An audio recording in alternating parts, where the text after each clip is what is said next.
Welcome to WrenchWay Weekly, the show where we talk about the industry's hot topics, highlight the voice of technicians, and educate shops and dealerships to help improve the industry. If you haven't already, please subscribe to our YouTube channel and comment on the videos to let us know what you think of WrenchWay or if there's a specific topic that you'd like us to cover. The topic for this week is how does your shop get involved with local high schools and or technical schools? We gave a few different examples and really wanted to kind of dive into what type of involvement that a technician might see or just in general, maybe a manager sees that their ownership group gets involved with, and got some interesting responses. The first most popular response was career fairs at 27.1%. So your shop is in a school doing their career fair, typically annually, so you get some level of relationship there. Number two was donations with 16.7%. I am interested in learning more about that piece and seeing what specifically we meant by donations. About 14.6% said shop tours. Which is, to me, I think a really underutilized opportunity for shops to get people into your environment and show them what it's all about. It might be different than maybe what they thought it was. And then doing presentations. There was just around 4.17% of respondents said that their shops do presentations. Again, another really important, maybe underutilized avenue for shops to get involved with schools. So interesting to get that feedback. Maybe the most disappointing piece of the feedback was we had an other category, and that other category actually ranked at the top, and that was 37.5%. The beauty in the other category in any of the polls that we do is that you start to see trends in people's responses, and this was no different, right? We actually had the majority who chose other, and really they talked about how their shop doesn't get involved with schools. And to me, that's a little frustrating because I think a lot of us might have the perception that we're doing more with schools than we actually are. Some of the comments that we got really reflected this from both the dealership and the independent side, even the fleet side to some level. But what they said, a couple comments that I thought were really telling. One comment was, they do not do anything that does not have direct monetary value. If it was to interrupt productivity, unless mandated by the manufacturer or the dealer principal, it is not going to happen. And while that's very, very blunt and to the point, I actually think it's really, really a true comment. I mean, it's something that we see every day in dealing with shops. And of course, it kind of makes sense, right? And we'll dive into that a little bit.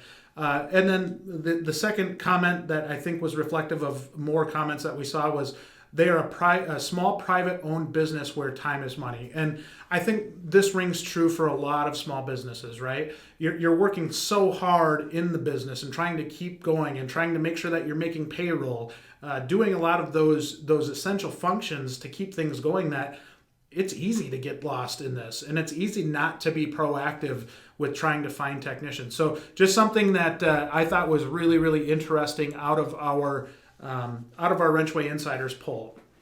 So I want to touch on something that I think is really important with regard to relationships with schools. And it's cool because we've got a roundtable coming up that's really going to address how schools can better work with industry and vice versa.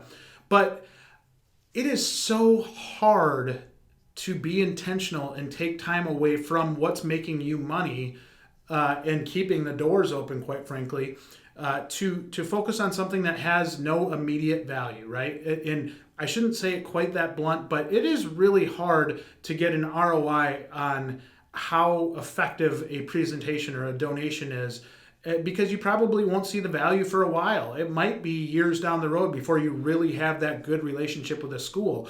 But anybody that goes through any type of business coaching or reads business books, you hear a common theme that talks about working on the business rather than working in the business. And I truly think this is a piece of that.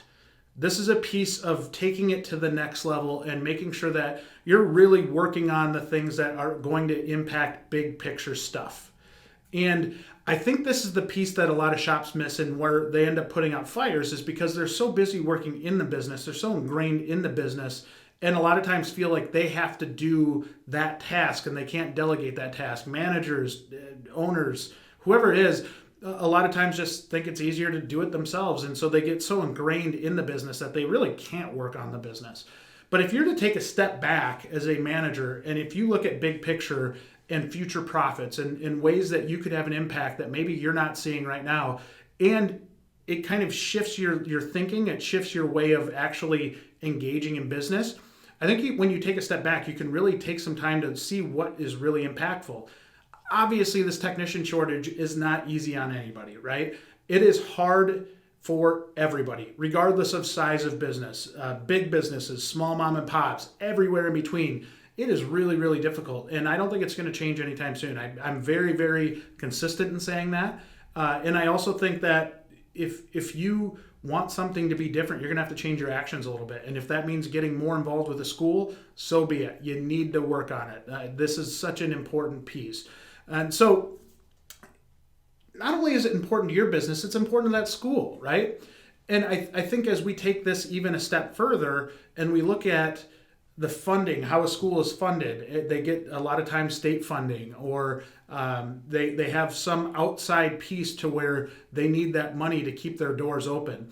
And so no different than what you are on the shop side, the school's looking at it that way too. They need interest, they need enrollment in order to keep that program going. Such an important piece to understand.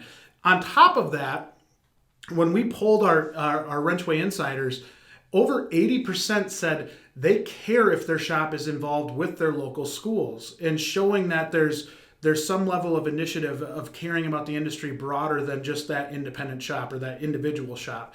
And so I think that's a super, super important piece. And I think one thing we get stuck on is, as an industry, thinking any engagement with a school is going to be expensive, right? You think they're going to be asking for something.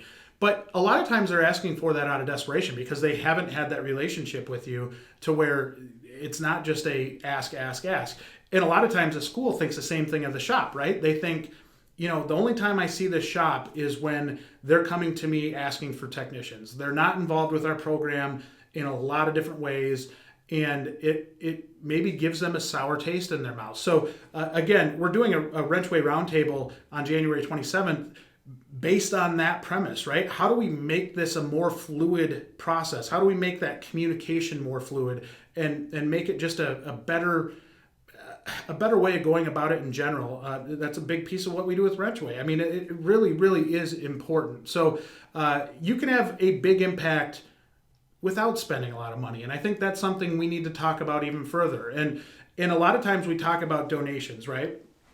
And I think as a shop owner or manager, a lot of times that donation side immediately goes to dollar signs, right? You're thinking, okay, what's the check I'm going to have to write out here? And again, seeing that there's no direct ROI can really, really have an impact. But here's what having a relationship with that instructor or that program does for you. It really allows you to have open, candid, good conversations with them. So maybe occasionally they'll need money, but I can almost guarantee it's not always going to be monetary donations that they're looking for. They're looking for help in other directions. They're looking for help with maybe sending a blown engine over their way so their students can take it apart. And really, even from the shop level, understanding what the school you're dealing with is. If it's a high school, they might not even be to that level yet. They might still be so elementary in their education that they need something more basic than that. But having that understanding of what they need is so important. So donations are huge, right? And like I said, it could be a blown engine. And a real quick story that I thought was really cool was we did a podcast with Ben Zimmerman from Verona Area High School, which is just down the road from us here in Wisconsin. And if you haven't had a chance, listen to the podcast. It gives great insight to the side of the school, which I thought was pretty cool. And they're not always just, they're looking for input. They're looking for maybe education. They're looking for people to help them with training materials. Anything they can get to help engage the industry in their community is so important. And not only that, but to change the perception of maybe parents, right? They're trying to get people into the program and might be fighting a stigma of parents and what they might have saw. So, or what they used to think the industry was. I mean, that's from the time that a lot of these parents were in high school to now, the industry is completely different. So giving them a realistic perception of what that is. And again, you can do that in a variety of different ways. One thing that I did here, I've been doing this pretty consistently, was giving talks on Nepris, and hopefully I'm saying that right, but it's nepris.com. And you're able to go sign up and give presentations to classes, anywhere around the country. That might work better in our case just because we do cover the entire country. So maybe at a local level, you might want to go engage that high school or that tech school, but really be active, be involved with it. And I can't stress that enough because it really, really means a lot to them. Presentations, talking to the students, overall just being engaged. So another thing we asked our insiders was, if asked, would you be willing to go to a class and speak to the students about your job? And this one was really encouraging to me because 92.3% said yes.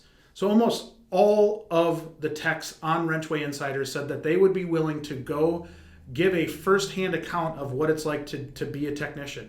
I think that's awesome because I think it shows that more people are positive on the industry than maybe what we see on online forums, right? And a lot of times, I think anywhere online in general, especially social media platforms, the negative voices seem to stick out even further. But there is an overwhelming majority that are passionate about this industry, that want to talk about what they do in their lives. And really, I think that's what we need. That's the missing piece, a huge missing piece right now of what we need to do to engage with these schools. So if you're interested in learning more about this topic, as you can tell, I'm very passionate about this one. But if you are interested, be sure to register for our upcoming Wrenchway Roundtable on January 27th. You can go to our website and sign up. Super easy to sign up. It's free. And really, the roundtable that we have is really, really cool because we're mixing a whole bunch of different different people from around the industry to engage and really have a good discussion about that. Just a quick lineup of who's going to be there. Steve Hamry, who's the National Technician Recruiting Manager for Lithia Motors. Lithia is a huge dealership group. Steve's an amazing, amazing person, has a deep passion for the industry. He'll be great. George Ahrens, who's the VP of the ASE Educational Foundation. George has so many great insights, so much experience that I think he's going to bring a lot to the table. Ben Zimmerman, who I talked about that we did the podcast with, he's going to be there. If you listen to that podcast, you know the kind of real power that he can bring to a conversation and really that insight from a high school level that we need to understand more. We'll also have Dustin Doyle, who's a technician for Truck Country. Really excited to get Dustin on. Fairly new to the industry, but really giving us that insight as far as what he wants to see in the industry, what he likes about the industry. And then finally, Noah Wainwright, who a really fascinating story with him, somebody that really fought the perception of a tech school smart kid that wanted to go into this trade and maybe fought some resistance along the way because he could have qualified to go to a four-year school or do something the engineering route or wherever he wanted to go, but this is what he chose. So really, really excited about it. It's free to attend. You must register. We'll include the registration link in the comments below. Please sign up for this. We think it's going to be an outstanding discussion. As all of you know, we do a weekly prize giveaway because of our WrenchWay Insiders program. And I want to thank everybody. I say this every week, but it just keeps growing and growing and growing. And the feedback that we keep getting is getting to be more quality feedback, more candid feedback. Our poll question for this week provided a lot of great candid feedback. So we appreciate that. Keep that coming. Again, it's a place for technicians to give their honest, candid feedback without being thrown under the bus, without having, being exposed to your boss or anything like that. We want to be able to educate the industry, and we think that this is a great way to do that. So thank you for that. As a reminder, you get points for playing the game. You get points for answering the questions, answering the challenges on the WrenchWay Insiders mobile app. And so what happens is you answer these questions and you do these challenges, and you use the points to play our higher or lower game. It's a really, really easy card game, pretty fun to play. I get funny comments every week from some of my friends in the industry that play it and get frustrated with it. So it is a really fun, competitive game. But this week's winner was Wes Forsyth. And Wes had a high score of 37, which is awesome. I do want to give a special shout out to our friends at Full Bay for sponsoring last week's higher or lower game. If you haven't had a chance, go check out Full Bay, a great, great company. We've done a lot of content together with them. I think the world of what they're doing. They are very passionate about the industry, and you can tell that by them sponsoring this game. So Wes Forsyth, you won a $100 Amazon gift card courtesy of Full Bay. So hope you enjoy that. With that, Wes also got a chance to flip the Queen of Hearts, and he unfortunately did not do that. So the pot increases again up to $1,800. So just keeps increasing, keeps getting bigger. Fun to see this grow, and the more chances you take at that higher lower game, the more chances you have to win that $1,800 prize, which goes up every week, and the odds get better every week. So we post new challenges every week. We actually go through, really think about what we want to talk about, what the industry wants to talk about, and really put those questions out as a way to get good feedback so that we can educate the industry. So if you go out, answer those new challenges, you'll be able to play higher or lower, get a shot at that $100 Amazon gift card and the ever-increasing Queen of Hearts pot. If you haven't done it yet, the WrenchWay Insider app is invite only. So if you want to receive an invite, you can fill out the form on the WrenchWay website, or you can shoot us an email at info@wrenchway.com. The subject for this week is, what is the first thing that needs to be fixed to start addressing the technician shortage? The answers to this are A, pay rate, B, pay structure, C, lack of respect, and then D, other. As you saw by this last poll question, other really kind of brought some really, really good insights and some of the stuff, frankly, we didn't think about. So it allows us to really kind of turn that into that good educational stuff. So the question, what is the first thing that needs to be fixed to start addressing the technician shortage? We'd love to hear your feedback on this topic. To provide this feedback to this topic, you can log into your WrenchWay Insiders app, find the poll titled WrenchWay Weekly Topic of the Week, answer that, and you'll start to be able to get those points accumulated and be able to play the higher lower game. Once again, if you like what we're doing, please go out to YouTube, subscribe to the WrenchWay Weekly page on YouTube, and be able to give us feedback on what you like, what you want us to talk about. Really be engaged, because I do think this really, really helps out a lot. So as always, thank you to all of our WrenchWay Insiders. You all are amazing. We can't thank you enough, and hope you're enjoying the games. We'd love to get your feedback on that as well. So shoot us an email if there's anything you want to see outside the normal. But other than that, have a great week. Enjoy your week.